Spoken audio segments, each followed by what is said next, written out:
Resuming debate, the honourable member for Saanich, Gulf Islands. Thank you, Madam Speaker. It's an honour to rise at this moment and debate in the ongoing motion of privilege. I want to start by letting you know, Madam Speaker, that I'll be splitting my time with the honourable member for Kitchener Centre. I'm aware that as I begin this, being a stickler for the rules, today seems to be a day that all the rules are going right out the window. I noticed the honourable member for South Shore St. Margaret noted that the member for Vancouver Kingsway had not spoken to the motion that is before us. I think that's consistent with the 20 minutes that the Leader of the Official Opposition took to give his speech, which also made no reference to Sustainable Development Technology Canada, nor the motion of privilege, nor the return of documents, because through a series of, I have to say, ill-considered, not necessarily ill-intentioned, but certainly disrespectful decisions that were occasioned by the unanticipated and I'm sure shocking events of the day in terms of how they affected the Liberal caucus, the planned tabling of the fall economic statement, the planned opportunity to hear the Minister of Finance, then Deputy Prime Minister, explain what was in that document, explain to us how the guardrails of deficits above $40 billion had been breached, explain to us what was in there and what wasn't in there, and then to allow each party in this place, including the Green Party, to have a right of response, to take questions and so on. All of that went out the window. So as it turns out, and I am a stickler for the rules, so Madam Speaker, I'm about to say in the next 8 minutes I have before turning the floor over to my honourable colleague, that nothing I'm going to say is relevant to the matter that's before the House for orders of the day. And I apologize. But this is my one opportunity to say some things that I think need saying. I want to say on the floor of this place, as we normally would in a circumstance where someone who has served on the front benches of this place as a cabinet minister since 2015, who has now left that cabinet suddenly, unexpectedly. I don't agree with much of what that member for University Rosedale put forward over the years, but I respect her enormously. And it is a really lousy thing. I don't know what word. It's graceless, it's crass, it's unbecoming to our tradition as parliamentarians that someone as fine as a member for University Rosedale would leave the cabinet, leave being Deputy Prime Minister, leave being Minister of Finance, having previously been Minister of International Trade, having played a really large role in getting this country through our first encounter with a Trump presidency, having played a rather large role in negotiating and renegotiating NAFTA, now CUSMA, so that Canada ended up whole. And in fact, I think better, because we got rid of the energy clause and what was then Chapter 11 investor state provisions of what was NAFTA, now CUSMA.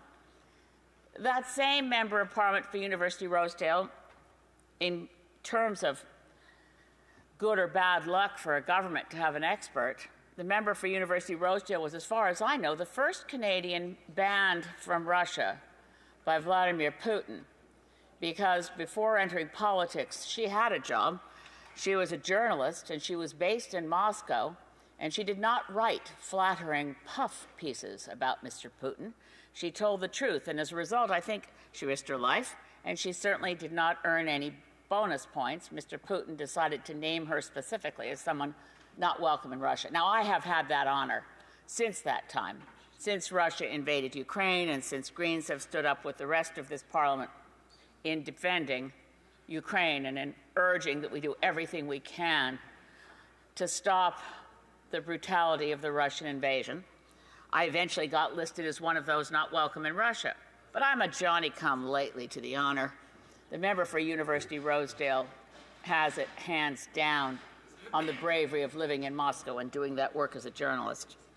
And the member for University Rosedale played a large role in navigating us through COVID. So as much as Canada emerged from the COVID pandemic a different country, fractured, and I think we suffer from I'd love a group of psychiatrists, psychologists, and experts to figure it out. We're more divided than we used to be. And yet we got through COVID with half the death rate of our neighbors south of the border, and we got through it using benefits that actually, for the first time in the history of this country, that actually reduced childhood poverty. There is much to be said about the honourable member for University Rosedale, and I just wanted to say publicly in this place, thank you to the honourable member. I argued with her many times about climate policy, but there's a fine public servant there sitting as the Member of Parliament for University Rosedale, and today was not a good day for any kind of gracious acknowledgement of a role that somebody played across the aisles. Pour moi, je veux dire un grand merci à... I would like to thank the member for University Rosedale. She did a remarkable job during very difficult times, during crises like the war that the Russians brought on Ukraine and the pandemic. It was not a good day for us in this place because I think it was a contempt. That without any by your leave, the fall economic statement was dropped, and I have a lot of respect for the government House Leader. She wasn't prepared to deliver a speech nor to take questions, but I think it was, again, classless and disrespectful that we weren't allowed to give a round of speeches on what we thought of the document, having been briefly exposed to it in the shortest lockup in history over any budgetary document. Usually we're given the better part of a day and time to ask questions. We got the document at about 1:30, 1:45. I had to run back here for a question period. I'm not looking for sympathy about how fast we had to work and how hard we had to read, because there was so little there. But that doesn't matter and I won't pick it. The exemption on props, Madam Speaker, is if you're speaking to the document itself. So this document itself takes... She's not to point to a document that she's holding. She can reference it, but she can't be pointing at it. The honourable member, the honourable member for Saanich Gulf Islands. Madam Speaker, you learn something new every day. I understood that it was an exemption on the rule on props if you're actually speaking to that document and hold it in your hand for reference. I thought that was acceptable, but perhaps we better check the rules. Madam Speaker, the document has very little in it despite its bulk. There is very little, almost nothing new, a pittance on housing, less than a pittance on climate. There's recognition for the first time, which is good, that we should have some transparency rules around climate finance.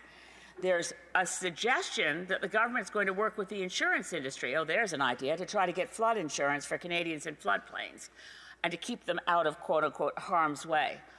That's not going to be a solution to the galloping climate crisis and the number of Canadians whose life and limb are at risk from the variety of climate crises which are upon us, whether extreme flooding events, atmospheric rivers, heat domes, such as the one that killed 619 British Columbians in 4 days in the summer of 2021, nor extreme events like Hurricane Fiona or the derechos that devastated parts of Ottawa, storms that we didn't even know had names, increased tornadoes, increased floods, droughts, extreme weather events of all kinds. Yet, very little is said for Canadians to make us feel safer in our homes or to make us think the government understands what that crisis really looks like when you live through it. And we live through more all the time. Wildfire events. Extremely bad for your health. Extremely hard to have to breathe the smoke from fires that come at all times of year. Madam Speaker, in the minute or so that I have left, let me say that while this fall economic statement in its substance was extremely disappointing, in the way in which it was dropped on us, in the lack of accountability for fiscal promises made and broken, this is a low ebb for the Government of Canada. I wish the best to the new Minister of Finance. I hope someone will take responsibility. Accountability is sorely lacking in all corners of our institutions across Canada, into provinces. We need to take responsibility for our actions, be accountable, and say when we've made a mistake, and be honest with Canadians about how we plan to do better, what we plan to do. It's not enough to have rhyming slogans. You need policies and programs, and you need to be serious about the work at hand. Because Canadians are serious, honest, hardworking people, and they need to know that their members of Parliament are working for them, not just to prop up one color-coded team against another. Thank you, Madam Speaker. Questions and comments? The Honourable Parliamentary Secretary, the Government House Leader. Yes, thank you, Madam Speaker. You know, all morning, since 10 o'clock this morning, I've been hearing a great deal of discussion about the fall economic statement. And as the member herself admits, you know, even with the privilege that's before us, virtually all speeches, whether it's pre-2 o'clock or post the tabling of the document, have been on the budget and that's, or the fall economic statement. That's not necessarily my question, however. Madam Speaker, one of the slogans that the Conservatives have is saying we are going to fix the budget.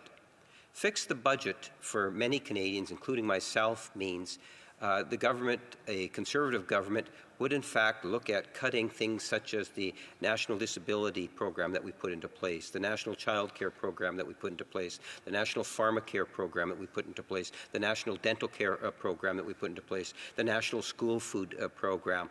And so whenever they use the slogan, fix the budget, does the member have any concerns in regards to what is actually meant when they say that? Honourable Member for Saanich Gulf Islands. Well, we actually don't know what is meant by that, because to me, fixing the budget is to get a balanced budget.